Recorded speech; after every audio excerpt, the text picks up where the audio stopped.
Fellow countrymen and women, I'm here to address you once again in the course of our nation's history.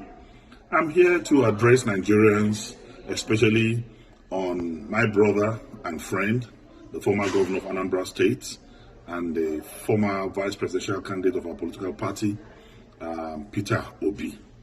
Peter Obi is one of the finest Nigerians who is intellectually mobile and administratively sagacious. He's a great Nigerian, and by the grace of God, he has the potential of being a great president in the nearest future. I celebrate you, Peter Obi, and I celebrate your movement for a new Nigeria. I celebrate your conscientization of the Nigerian youth and public on governance and building a new Nigeria. But I want to advise that your time is not now, because you will have to wait for your time. I've listened to your postulations, I've listened to your arguments, I've listened to your deliveries, I've listened to your campaigns, and I can say that 90% of your campaign is dwelling on reducing the cost of governance. I mean, most of your campaigns is around cutting the costs of governance. And I want to tell you that the problem of this country is beyond just cutting the cost of governance. The problem of this country is beyond reducing the cost of governance. I'm not saying that is deceptive, I'm not saying it's pretentious, but I'm telling you that it is less than 1% of our national problem. Beyond cutting the cost of governance, and I want to say that cutting the cost of governance, you don't need to be a president to cut the cost of governance. If you have a very effective Minister of Finance, you have a very effective Minister of Budget and Planning, you have a very effective CBN governor, you can cut governance. You have a very effective chairman of the economic team. You can cut governance with the cooperation of a president. But I want to say that is not our major problem today in this country. What we need today in Nigeria is to unify this country. Nigeria has never been this divided in our national history. Not even during the Civil War are we this divided.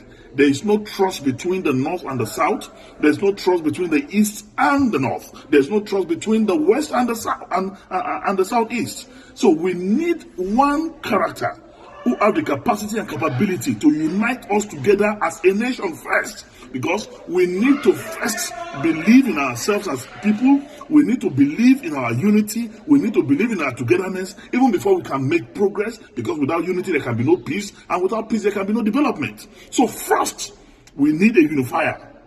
Who can unify this country? Today I want to ask sincerely Peter Obi and his supporters, can Peter Obi be trusted by a typical Katsina man or somebody from the northern part of this country? Can he be trusted as an Igbo man by Middle Belters, by core northerners? The answer, in every sincerity of purpose of heart and commitment, is no. So we need one Nigeria who is going to be trusted by every part of this country, who the North will believe in, who the South will believe in. And that person, without blinking my eyes, is Atiku Abubakar, who, when it was dangerous for any northerner to talk about the issue of devolution of powers, when it was dangerous for any northerner to talk about the issue of restructuring, he did, with every boldness in him. Today, Atiku Abubakar married a Yoruba man, have Yoruba sons. Atiku Abubakar married Igbo woman, he has Igbo children.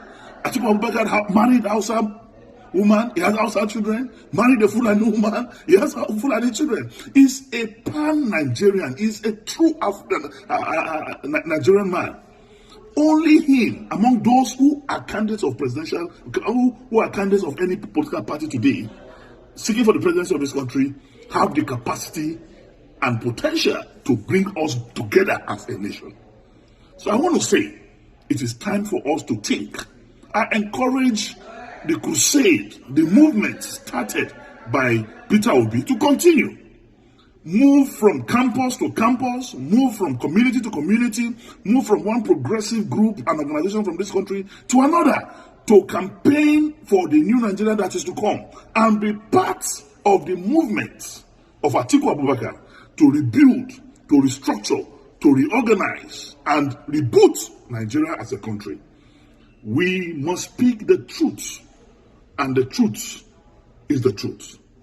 You are a great Nigerian. I salute your political and intellectual sagacity.